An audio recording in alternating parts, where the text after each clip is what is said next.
those, especially ones with happy endings. I don't ever like to look at the bad parts of people, and that's probably a bad trait in a journalist. I think that's why I went from wanting to be Woodward and Bernstein to wanting to be like Flannery O'Connor, you know. But he has this great saying about find the bruise on the apple.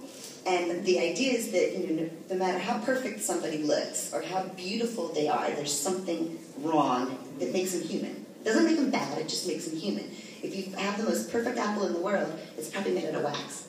If you turn it around and there's a wormhole or a bruise on the bottom, oh, that's a real apple.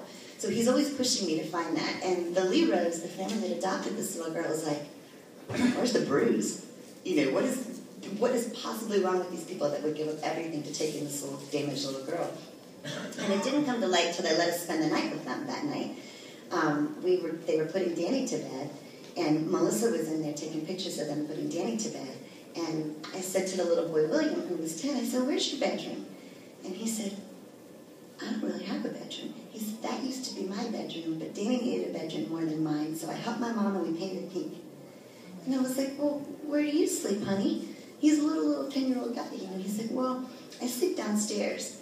Well, their house was one of those beach houses that's up on stilts, you know, and the downstairs had been closed in to be kind of like a laundry room and a shower for the pool that was outside.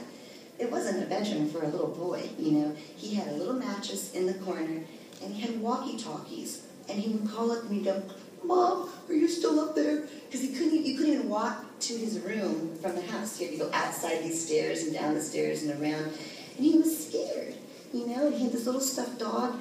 And as soon as they put Danny to bed, he'd go, Mom, is Danny asleep? And she'd go, yes. He'd go, okay. And he'd come right back up and sleep on the couch with this little stuffed dog and his flashlight and his walkie-talkie. And it was so sad to me, but it was also like, okay, there's the bruise. You know, it's not an indictment of these people. It's how they're having to adapt and deal with this kid. That this little kid was bruised by having to take on this sister with all these needs. And he had the sweetest quote when I interviewed him. He was like, well, she needs them more than me. You know, that was his outlook on it. It was just, but a lot of people reacted. The only negative comments out of, you know, like 1,200 comments online were, how could they make that kid sleep in the laundry room? You know, that was the only negativity in there. And the family took umbrage to that at first. Like, why would you write about that? Well, because it was part of the story. You know, you don't take on a kid like that without making some other sacrifices. But I wouldn't, back to your question, I never would have gotten that in my story if I hadn't gotten to spend the night in that house. I never would have thought to ask that little boy, do you sleep in the laundry room? You know, that came about from just being there. And I guess that's one of my biggest mantras in my reporting is I want to be there. I do not like doing phone stories. I don't like doing email, Facebook-y stories. I want to be there when something happens because you can always see things, hear things, smell things that you never would have known to ask if you weren't there. Do it on your own time. I hate to say that, but I really think, you know, the way newsrooms are right now, if you ask your editor for 6 months to do a narrative, they're going to go, buy me a pony, you know. I transited from news into feature writing by writing stories on the weekends, on my vacation, late at night when I was done with 3 city council meetings and a school board hearing, you know, and the things that I felt really passionate about that I was like, I really want to write this story. And then I would send them in, and there would be Mondays when they, you know, are your papers like this? They never have anything to run on Mondays. So like 90% of my features the first couple of years were on Mondays because they were like, oh, we have a hole. Oh, Lane wrote something. We didn't assign her, you know. And so I kind of built a set of clips of feature stories that had never been sanctioned by anybody that I could then turn into when they opened a feature writing job that I could show them what I'd done, you know. I also think you can practice little moments of narrative. Like even if you're covering a zoning board meeting or something, look for something that tells a little story within the boring meeting. And it's usually the thing you go home and tell your boyfriend or your kid or your neighbor about what happened. It's not what was on the mayor's agenda, you know. My first light bulb transition was covering the zoning board meeting where they were trying to reduce the size of the mailbox you were allowed to have.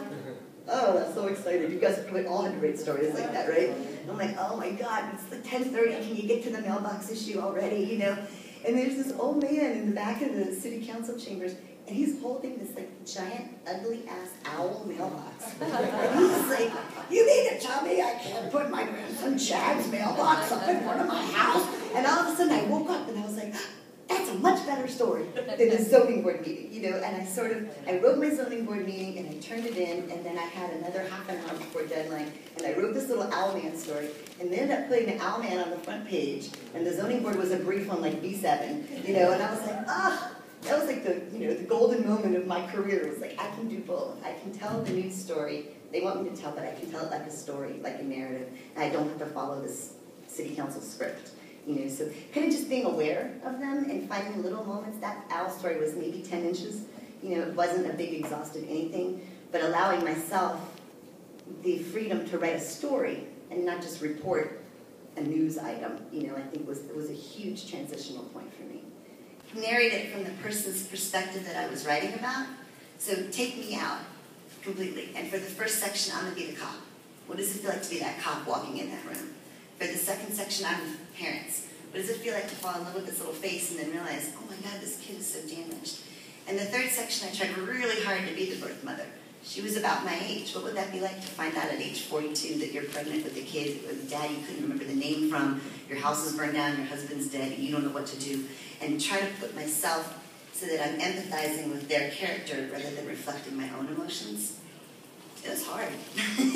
And more than any other story I've done, that took a huge, giant emotional toll on me and Melissa. And we both ended up having to get some, not post-traumatic, but some counseling, you know, about what that meant. And was it for the good? That was the other question. Until we found out that this family got money and people got adopted and child abuse hotline came, we were really wondering, like, is this going to bring about some good?